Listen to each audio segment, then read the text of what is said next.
Carlos is a master. He was voted Three Skiers Skier of the Year for 2013.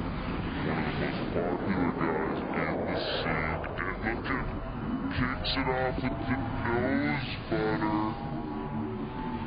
900 right off the top. He's been working on, he's been getting new tricks every day, working the nose butters, the right side, the left side.